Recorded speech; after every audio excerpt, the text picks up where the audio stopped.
আসসালামু আলাইকুম প্রিয় দর্শক, জানিয়ে দিব এখনকার আলোচিত সকল দেশীয় খবর। শুরুতেই জানিয়ে দেব সংবাদ শিরোনামগুলো। আলটিমেটাম দিয়ে অবরোধ তুলে নিলেন অটোরিকশা চালকরা। জানাবো 2.25 কোটি টাকার মনোনয়ন বাণিজ্য ফাঁসলেন জাতীয় পার্টির রাঙা। তারেক রহমানের নিরাপত্তা বেহুলার বাসর ঘরের মতো যেন ছিদ্র না থাকে বলছেন রিজভী।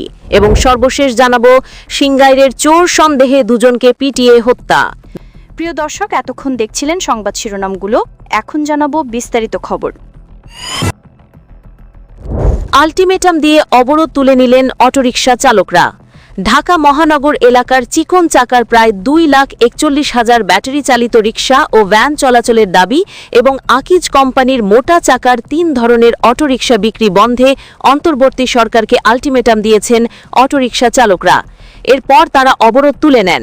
আগামী 30শে জানুয়ারি পর্যন্ত সময়ের মধ্যে দাবি পূরণ না হলে 1 ফেব্রুয়ারি থেকে আবারও আন্দোলনে নামার ঘোষণা দিয়েছেন তারা। একই সঙ্গে চিকন চাকার ব্যাটারি চালিত অটোরিকশা চলাচলে পুলিশ প্রশাসন কোনো বাধা সৃষ্টি করবে না বলেও প্রতিশ্রুতি দিয়েছেন বলে জানান তারা। সোমবার দুপুর 12:20 এই ঘোষণা দিয়ে সড়ক ছেড়ে দেন অটোরিকশা চালকরা। এরপর পুরিল থেকে বাড্ডা রামপুরা অভিমুখে সড়কে যান চলাচল শুরু হয়েছে। জানা যায়, ঢাকা সিটি কর্পোরেশন এলাকায় বুয়েট উদ্ভাবিত এবং আকিজ গ্রুপ উৎপাদিত মোটা চাকার ব্যাটারি চালিত অটোরিকশা বিক্রি ও চলাচল বন্ধ এবং চিকন চাকার প্রায় 2,41,000 ব্যাটারি চালিত রিকশা ও ভ্যান চলাচলের দাবিতে রাজধানীর বাড্ডায় মানববন্ধনের ডাক দেন রিকশা ও ভ্যান শ্রমিকরা। তবে মানববন্ধনের কথা থাকলেও সকাল 10:45টার দিকে তারা সড়ক অবরোধ করেন। এতে বাড্ডা রামপুরা সড়কের উভয় পাশের রাস্তায় যান চলাচল বন্ধ হয়ে যায়। তীব্র যানজটে ভোগান্তিতে পড়ে মানুষ। অফিসগামী চাকরিজীবীরাও অবরোধে আটকা পড়েন। পুলিশে জানায়, শ্রমিকদের কর্মসূচিতে সড়ক অবরোধের পূর্ব ঘোষণা ছিল না। তারা কেবল মানববন্ধন করার কথা জানিয়েছিলেন। কিন্তু কর্মসূচি চলাকালে উত্তর বাড্ডা ফুজি টাওয়ারের সামনে মূল সড়ক অবরোধ করে দেন অটোরিকশা চালকরা। 2.25 কোটি টাকার মনোনয়ন বাণিজ্য ফাঁসলেন জাতীয় পার্টি রাঙা। সাবেক পল্লী উন্নয়ন ও সমবায় প্রতিমন্ত্রী এবং জাতীয় পার্টির প্রেসিডেন্ট সদস্য ও সাবেক মহাসচিব মোহাম্মদ মশিউর রহমান রাঙার বিরুদ্ধে দ্বাদশ সংসদ নির্বাচনে অংশগ্রহণের জন্য সুযোগ তৈরি করে দিয়ে 1,70,00,000 টাকা ঘুষ হিসেবে গ্রহণের প্রমাণ পেয়েছে দুর্নীতি দমন কমিশন। কুড়িগ্রাম 2 আসনের সাবেক এমপি পনিরুদ্দিন আহমেদের কাছ থেকে ওই টাকা ঘুষ হিসেবে নেওয়ার অভিযোগে রাঙা ও পনিরুদ্দিনের বিরুদ্ধে মামলার সিদ্ধান্ত নিয়েছে সংস্থাটি। অনুসন্ধান প্রতিবেদন সূত্রে জানা যায়, সাবেক পল্লী উন্নয়ন ও সমবায় প্রতিমন্ত্রী এবং জাতীয় পার্টির প্রেসিডেন্ট সদস্য ও সাবেক মহাসচিব মোহাম্মদ মশিউর রহমান রাঙা ব্যবসায়িক সম্পর্ক না থাকা সত্ত্বেও আসামি কুড়িগ্রাম 2 আসনের সাবেক এমপি পনিরুদ্দিন আহমেদকে দ্বাদশ সংসদ নির্বাচনে অংশগ্রহণের জন্য সুযোগ তৈরি করে দিয়ে 1,70,00,000 টাকা ঘুষ হিসেবে গ্রহণ করেছেন। অনুসন্ধানকালে আরও দেখা যায়, আসামি Paniruddin Ahmed messrs Jalil brick factory এবং হক স্পেশাল নামীয় প্রতিষ্ঠানের স্বত্বাধিকারী।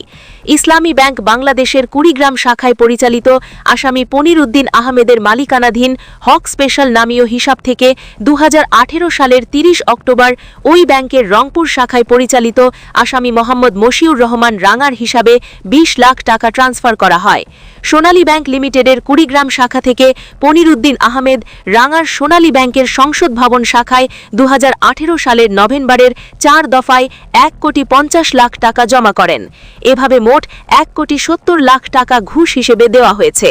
ওই টাকা স্থানান্তর, হস্তান্তর, রূপান্তর, লেনদেনের মাধ্যমে আড়াল করার চেষ্টা করেছে, যা দণ্ডবিধির 161, 65, 109 ধারা, দুর্নীতি প্রতিরোধ আইন 1947 5 এবং মানি লন্ডারিং প্রতিরোধ আইন 2012 4 এবং 4-3 ধারায় শাস্তিযোগ্য অপরাধ হয়েছে।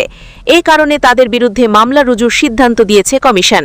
অন্যদিকে মোহাম্মদ মশিউর রহমান রাঙার বিরুদ্ধে সন্দেহভাজন সম্পদের তথ্য পাওয়ার তা যাচাই বাছাই করতে দুর্নীতি দমন কমিশন আইন 2004 26 1 ধারায় তার নামে সম্পদ বিবরণী নোটিশ জারির সিদ্ধান্ত হয়েছে বলে জানা গেছে। তারেক রহমানের নিরাপত্তা বেহুলার বাসর ঘরের মতো যেন ছিদ্র না থাকে বলছেন রিজভী। অন্তর্বর্তীকালীন সরকারের উদ্দেশ্যে বিএনপির সিনিয়র যুগ্ম মহাসচিব রুহুল কবির রিজভী বলেছেন, বিএনপি চেয়ারম্যান তারেক রহমানের নিরাপত্তায় কোনো ধরনের ফাঁক যেন না থাকে। তারেক রহমানের নিরাপত্তা হতে হবে সম্পূর্ণ নিশ্চিত, বেহুলার বাসর ঘরের মতো যেন কোনো ছিদ্র না থাকে।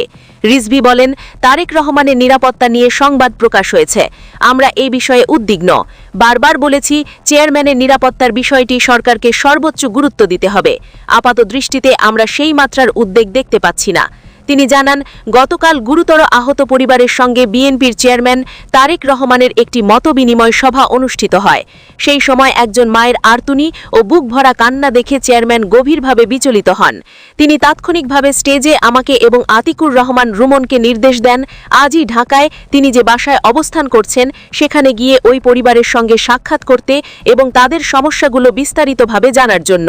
রিজভী বলেন, আজ আমরা সে নির্দেশনা অনুযায়ী চেয়ারম্যানের পক্ষ থেকে কিছু সহযোগিতা নিয়ে এসেছি। আমরা শহীদ ফিরোজের পরিবারের কাছে এসেছি। শহীদ ফিরোজ রাজশাহীর গোয়ালিয়া থানার বাসিন্দা।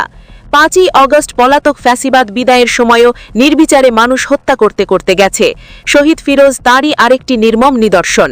রিজভী বলেন, আপনারা জানেন, আগামী নির্বাচনে জনগণের সমর্থনে বিএনপি নির্বাচিত হলে চেয়ারম্যান যে অঙ্গীকার করেছেন তা বাস্তবায়ন করা হবে। তিনি সবসময় বলেছেন, ক্ষমতায় গেলে প্রতিটি শহীদ পরিবার ও আহত পরিবারকে পুনর্বাসিত করা হবে এবং প্রয়োজনীয় রাষ্ট্রীয় সুযোগ সুবিধা নিশ্চিত করা হবে। নির্বাচন প্রসঙ্গে রিজভী বলেন, আমরা আশা করছি আগামী নির্বাচন অবাধ, সুষ্ঠু ও অন্তর্ভুক্তিমূলক হবে। তবে কিছু দৃষ্টান্ত এবং নির্বাচন কমিশনের আচরণ দেখে মাঝে মধ্যে আমাদের মনে প্রশ্ন জাগে, নিরপেক্ষতার জায়গায় কোনো চির ধরছে কিনা। শেক্সপিয়ারের ভাষায় বলতে হয়, something is rotten in the state of Denmark. এই ধরনের কোনো পচনের গন্ধ আমরা অনুভব করছি।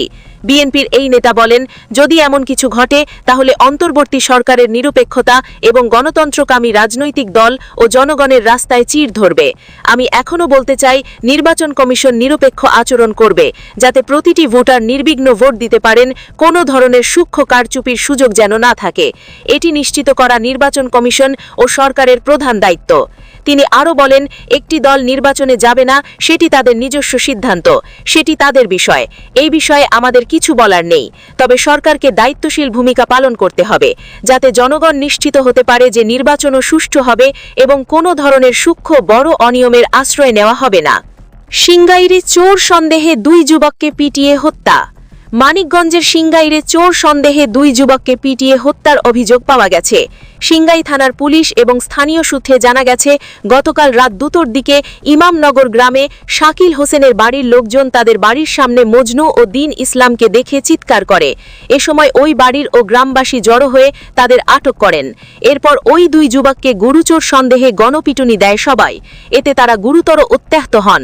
খবর পেয়ে রাত 2:30টার দিকে পুলিশ ঘটনাস্থল থেকে তাদের উদ্ধার করে উপজেলা স্বাস্থ্য কর্মকেন্দ্রে নিয়ে যায়।